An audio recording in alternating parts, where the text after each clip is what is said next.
ବର୍ଷର ପରିବର୍ତ୍ତନ ସମୟର ସତର୍କବାଣୀ। ବର୍ଷର ପରିବର୍ତ୍ତନ ସମୟର ସତର୍କବାଣୀ ଏହି ବିଷୟରେ ଆମେ ଅଳ୍ପ ସମୟ ଧରି ପ୍ରଭୁଙ୍କର ବାକ୍ୟ ଆମେ ଶୁଣିବା। ଆମମାନେ 2024 ମସିହାର ଶେଷ ଦିନମାନଙ୍କରେ ଆମେ ଆସିଛୁ। ଆଉ ଅଳ୍ପ କେତୋଟି ଦିନ ପରେ ଆମମାନେ 2024 ମସିହାକୁ ବିଦାୟ ଦେଇ ଆମମାନେ 2025 ମସିହାରେ ଆମେ ପଦାର୍ପଣ କରିବା। ଆଉ ଏହାକୁ କୁହାଯାଏ ବର୍ଷର ପରିବର୍ତ୍ତନ ସମୟ। ଯେତେବେଳେ ବର୍ଷ ବଦଳୁଛି, କ୍ୟାଲେଣ୍ଡର ବଦଳୁଛି, ତାରିଖ ବଦଳୁଛି, ବର୍ଷ ବଦଳୁଛି, ସେହି ସମୟ ଆଉ ଗୋଟେ ଭୀଷଣ ସମୟ ଅଟେ। ଯେଉଁ ସମୟରେ ଆମେ ଦେଖୁଥିବୁ ଦିନ ଅବସାନ ହେଇ ଆସୁଥିବ ଆଉ ରାତ୍ରି ହେଇ ଆସୁଥିବ, ସେହି ସମୟରେ ଯେଉଁ ମଝିଟା ଅଧୂଳି ସମୟଟା, ଏଇଟା ଗୋଟେ ବିପଦପୂର୍ଣ୍ଣ ସମୟ। କାରଣ ସେହି ସମୟରେ ଅନେକ ପ୍ରକାର ଦୁର୍ଘଟଣା ଗୁଡ଼ିକ ଘଟେ। ଆମେ ଦେଖିଛୁ ଅଧୂଳି ସମୟରେ ଇଆଡ଼େ ଦିନ ସରି ଆସୁଥିବ, ସୂର୍ଯ୍ୟ ଅସ୍ତ ହେଇ ଆସୁଥିବ, ସିଆଡ଼େ ରାତ୍ରି ମାଡ଼ି ଆସୁଥିବ।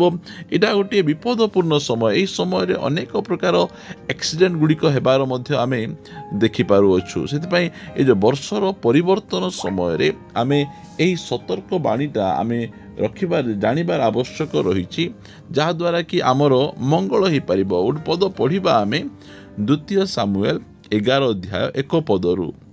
ଅନନ୍ତର ବର୍ଷର ପରିବର୍ତ୍ତନ ସମୟରେ ରାଜାମାନେ ଯୁଦ୍ଧକୁ ଯିବାବେଳେ ଦାଉଦ ଜୋଆବକୁ ଓ ତାହା ସହିତ ଆପଣା ଦାସମାନଙ୍କୁ ଓ ସମୁଦାୟ ଇସ୍ରାଏଲକୁ ପଠାଇଲେ।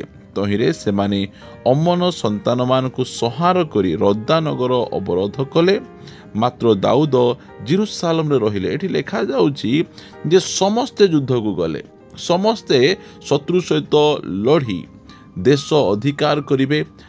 ଏହିସବୁ ଯିବା ସମୟରେ ଦାଉଦ ରାଜା ସେ ଯୁଦ୍ଧକୁ ଯାଇନାହାନ୍ତି, ସେ ଘରେ ଅଛନ୍ତି। ସେ ଘରେ କ'ଣ କରୁଛନ୍ତି ଲେଖାଯାଏ 2 ପଦରେ, ଅନନ୍ତର ଦିନେ ସନ୍ଧ୍ୟା ସମୟରେ ଦାଉଦ ଆପଣା ଶଯ୍ୟାରୁ ଉଠି ରାଜଗୃହର ଛାତ ଉପରେ ବୁଲୁଥିଲେ। ସେ ଯୁଦ୍ଧକୁ ଯାଇନାହାନ୍ତି। ସେହି ସମୟରେ ସେ କ'ଣ କରୁଛନ୍ତି? ବିଶ୍ରାମ କରୁଛନ୍ତି, ଆରାମ କରୁଛନ୍ତି, ଶୋଉଛନ୍ତି। କେତେବେଳେ? ଯେଉଁ ସମୟରେ କି ଦିନ ସମୟରେ। ପ୍ରିୟମାନେ, ଆମେ ବର୍ଷର ଗୋଟେ ପରିବର୍ତ୍ତନ ସମୟରେ ଅଛୁ। ଦାଉଦ ମଧ୍ୟ ଗୋଟେ ବର୍ଷର ପରିବର୍ତ୍ତନ ସମୟରେ ଟିକେ ଆରାମ କରିବା, ମଜା କରିବା, ମଜଲିସ୍ କରିବା। ବର୍ଷ ସାରା ଆମେ ଅନେକ ପ୍ରକାର କାମ କରିଛୁ, ଅନେକ ବ୍ୟସ୍ତ ରହିଛୁ। ଆଉ ଏହି ସମୟରେ ଆମେ ଟିକେ ବିଶ୍ରାମ କରିବା, ଆରାମ କରିବା। ଦେଖନ୍ତୁ, ଏଇ ଯେଉଁ ବର୍ଷର ପରିବର୍ତ୍ତନ ସମୟରେ ଜାଗତିକ ଭାଇ ଭଉଣୀମାନେ ସେମାନେ ପିକନିକ୍ କରିବାରେ ବ୍ୟସ୍ତ, ମଜା ମଜଲିସ୍ କରିବାରେ ବ୍ୟସ୍ତ, ଭୋଜି ଭାତରେ ବ୍ୟସ୍ତ, ବିଭିନ୍ନ ସ୍ଥାନମାନଙ୍କୁ ଯିବାରେ ବୁଲିବାରେ ସେମାନେ ବ୍ୟସ୍ତ। ଏହି ପ୍ରକାର ଭାବରେ ସେମାନେ ବହୁତ ପରିମାଣରେ ବ୍ୟସ୍ତ ରହିକିନା ଅଛନ୍ତି।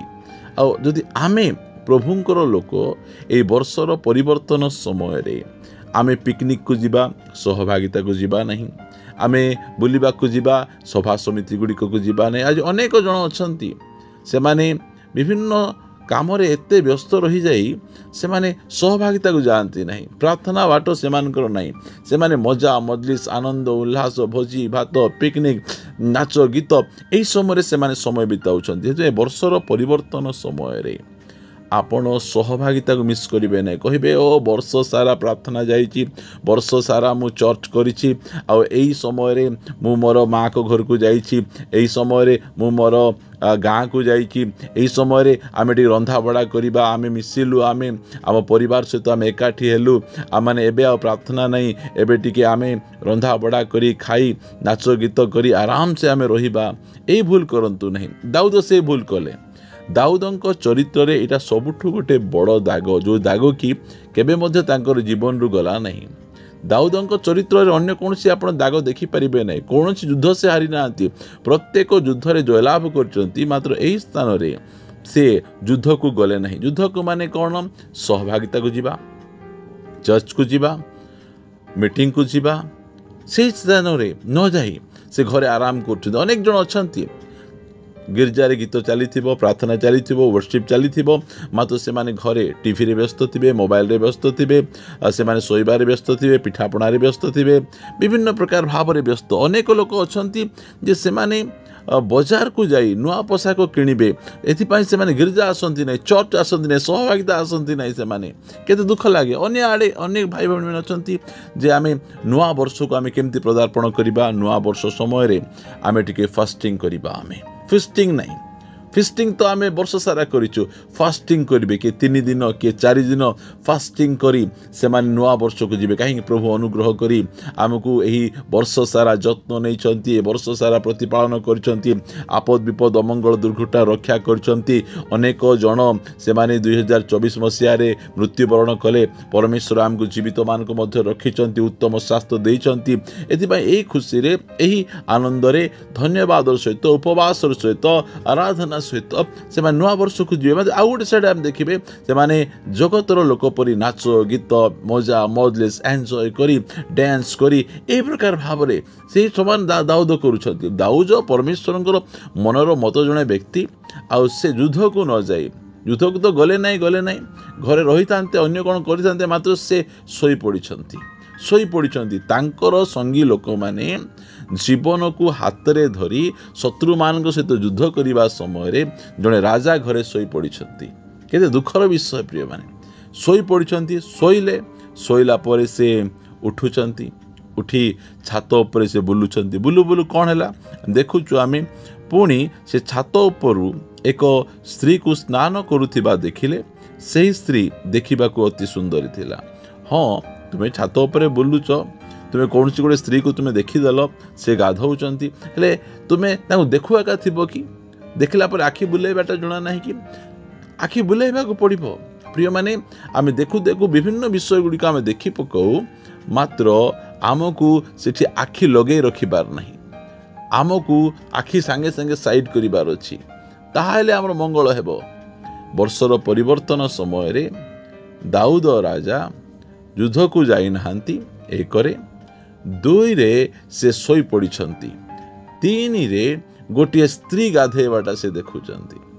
ସେଇଟା ପ୍ରିୟମାନେ ଏତେ ପାପରେ ସେ ପଡ଼ୁଛନ୍ତି। ସେ ସ୍ତ୍ରୀ ଦେଖିଲେ, ଆଉ ଦେଖୁ ସେ ଭଲ ଭାବରେ ଦେଖୁଛନ୍ତି। ସେ ସ୍ତ୍ରୀଟା ବହୁତ ସୁନ୍ଦରୀ। କୌଣସି ସ୍ତ୍ରୀ ଅସୁନ୍ଦରୀ ନଥିବେ, ସବୁ ସ୍ତ୍ରୀ ସୁନ୍ଦରୀ ଥିବେ। ଜଣେ କହିଲେ ନିଜ ସ୍ତ୍ରୀକୁ ଛାଡ଼ି ବାକି ସମସ୍ତଙ୍କର ସ୍ତ୍ରୀ ଗୋଟେ ପୁରୁଷକୁ ସୁନ୍ଦର ଲାଗେ। ନିଜ ସ୍ତ୍ରୀ ଆମକୁ ରୂପବତୀ ବାଟୁଇ ପରି ସେ ସୁନ୍ଦର ଦେଖାଯିବାର ଅଛି, ଏହା ଆମକୁ ଜ୍ଞାନୀ ସଲୋମନ କହନ୍ତି। ମାତ୍ର ଦାଉଦ ସେ ଗାଧଉଥିବା ଗୋଟେ ସ୍ତ୍ରୀକୁ ଦେଖୁଛନ୍ତି, ସେ ବହୁତ ସୁନ୍ଦରୀ। ତାପରେ ସେ କ'ଣ କରୁଛନ୍ତି? 3 ପଦରେ, ତେଣୁ ଦାଉଦ ସେହି ସ୍ତ୍ରୀର ବିଷୟ ବୁଝିବା ପାଇଁ ଲୋକ ପଠାନ୍ତେ। ଜଣେ କହିଲା, ସେ କ'ଣ ଇଲିଆମର କନ୍ୟା, ହିତୀୟ ଉରିୟର ଭାର୍ଯ୍ୟା ବତ୍ସେବା ନୁହେଁ? ଜଣେଙ୍କର ସ୍ତ୍ରୀ ସିଏ। ତାଙ୍କ ଡିଟେଲ ଜାଣୁଛନ୍ତି। ଦେଖନ୍ତୁ କେମିତି ପାପରେ ପଡ଼ୁଛି। ବର୍ଷର ପରିବର୍ତ୍ତନ ସମୟରେ ଗୋଟିଏ ଭୁଲ କ'ଣ? ସହଭାଗିତାକୁ ନ ଯିବା, ଗୋଟିଏ ଭୁଲ ପ୍ରାର୍ଥନା ବାଟରେ ଲାଗି ନ ରହିବା। ସେଇ ଭୁଲ ଯୋଗୁଁ ସେ ଶୋଇପଡ଼ିଲେ, ଶୋଇକିନା ଛାତ ଉପରେ ବୁଲିଲେ। ଛାତ ଉପରେ ବୁଲିଲା ପରେ ଗୋଟେ ସ୍ତ୍ରୀକୁ ଦେଖିଲେ, ଆଉ ସ୍ତ୍ରୀକୁ ଦେଖିଲା ପରେ ସେତିକି ରହିଯାଉନାହାନ୍ତି। ସେ କାହାର ସ୍ତ୍ରୀ, କାହାର ଝିଅ, ଟିକେ ଖବର ଦିଅ, ମୁଁ ଜାଣିବା ପାଇଁ ଚାହୁଁଛି। ଆଜି ଅନେକ ଜଣ ଅଛନ୍ତି, କାହାକୁ ଦେଖିଦେଲେ ଫେସବୁକ୍ରେ ଖୋଜିବେ, ଦେଖିଦେଲା ପରେ ଇନଷ୍ଟାଗ୍ରାମରେ ଖୋଜିବେ, ବିଭିନ୍ନ ପ୍ରକାର ଭାବରେ ଖୋଜିବେ। ଆଜିର ଦାଉଦମାନେ ଅନେକ ଅଛନ୍ତି। ସେମାନେ ସେହି ପ୍ରକାର ଦାଉଦମାନଙ୍କ ଠାରୁ ମଧ୍ୟ ଆମକୁ ସାବଧାନ ରହିବାକୁ ପଡ଼ିବ ପ୍ରିୟମାନେ। ଆଜି ମଧ୍ୟ ଅନେକ ଦାଉଦମାନେ ସେମାନେ ସହଭାଗିତାକୁ ନ ଯାଇ ପାପରେ ପଡ଼ିଛନ୍ତି। ସେମାନେ ବର୍ଷର ପରିବର୍ତ୍ତନ ସମୟରେ ପ୍ରାର୍ଥନା କରନ୍ତୁ, ବାଇବଲ ପଢ଼ନ୍ତୁ, ଉପବାସ କରନ୍ତୁ, ପ୍ରଭୁଙ୍କୁ ଧନ୍ୟବାଦ ଦିଅନ୍ତୁ, ଆଉ ନୂଆ ବର୍ଷ ପାଇଁ ନିଜକୁ ପ୍ରସ୍ତୁତ କରନ୍ତୁ। ପ୍ରିୟମାନେ, ନୂଆ ବର୍ଷ ଭିତରେ କ'ଣ ବିଷୟ ଲୁଚେଇକିନା ସେ ରଖିଛି ଆମକୁ ଜଣା ନାହିଁ। ମାତ୍ର ଆମେ ପ୍ରାର୍ଥନାର ସହିତ, ପ୍ରଭୁଙ୍କ ସହିତ ଆମେ ସେ ନୂଆ ବର୍ଷରେ ଆମେ ପଦାର୍ପଣ କରିବା, ତାହେଲେ ଆମ ନିମନ୍ତେ ମଙ୍ଗଳ ହେବ। ସେ ଖୋଜିଲେ, ଖୋଜୁ ଅନେକ କଥା ଆପଣ ସମସ୍ତେ ଜାଣିଛନ୍ତି।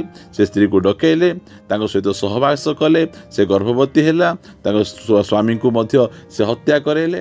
ପ୍ରିୟମାନେ, ବର୍ଷର ପରିବର୍ତ୍ତନ ସମୟରେ ଯଦି ଆମେ ପ୍ରଭୁ ସହିତ ଲାଗି ନ ରହିବା, ତାହେଲେ ଆମେ ମଧ୍ୟ ଏହି ପ୍ରକାର ପାପରେ ପଡ଼ିଯିବା। ସେଥିପାଇଁ ପ୍ରଭୁ ଅନୁଗ୍ରହ କରନ୍ତୁ, ଦୟା କରନ୍ତୁ।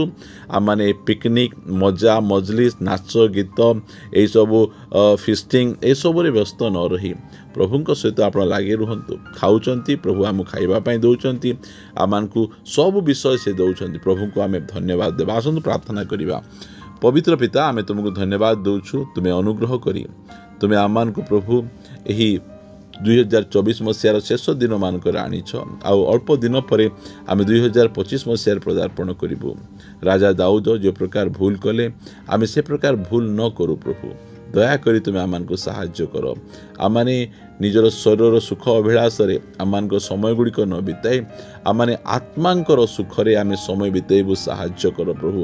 ଜଗତର ଲୋକମାନଙ୍କ ପରି ଜାଗତିକ ଭାବରେ ଏହି ପ୍ରଭୁ ପୁରାତନ ବର୍ଷକୁ ବିଦାୟ ନ ଦେଇ ଆତ୍ମିକ ଭାବରେ ଆମେ ପୁରାତନ ବର୍ଷକୁ ବିଦାୟ ଦେଇ ନୂତନ ବର୍ଷରେ ଆମେ ପଦାର୍ପଣ କରିପାରିବୁ। ଦୟାକରି ତୁମେ ସାହାଯ୍ୟ କର। ପ୍ରାର୍ଥନା ଶୁଣିଛ, ଧନ୍ୟବାଦ ଦେଇ ପ୍ରାର୍ଥନା ପ୍ରିୟ ପ୍ରଭୁ ଯୀଶୁଙ୍କ ନାମରେ ମାଗୁଅଛୁ, ଆମେନ୍ ଆମେନ୍। ପ୍ରେଜ୍ ଦ ଲର୍ଡ। ପ୍ରଭୁ ଆମ ସମସ୍ତଙ୍କୁ ପ୍ରଚୁର ଭାବେ ଆଶୀର୍ବାଦ କରନ୍ତୁ। ପ୍ରଭୁ ଯଦି ଅନୁଗ୍ରହ କରନ୍ତି ଆସନ୍ତା ଅଧ୍ୟାୟରେ ଆଉ ଗୋଟେ ନୂଆ ପ୍ରସଙ୍ଗରେ ପରସ୍ପର ସହିତ ସାକ୍ଷାତ କରିବା। ଯଦି ସନ୍ଦେଶ ଭଲ ଲାଗୁଛି ଅନ୍ୟମାନଙ୍କୁ ମଧ୍ୟ ଆପଣ ସେୟାର କରିବେ, ଯାହାଦ୍ୱାରା କି ସେମାନେ ମଧ୍ୟ ଆଜିର ସନ୍ଦେଶ ଦ୍ୱାରା ଉପକୃତ ହେବେ। ରହିବା ସମସ୍ତଙ୍କୁ ନମସ୍କାର। Praise the Lord. God bless you.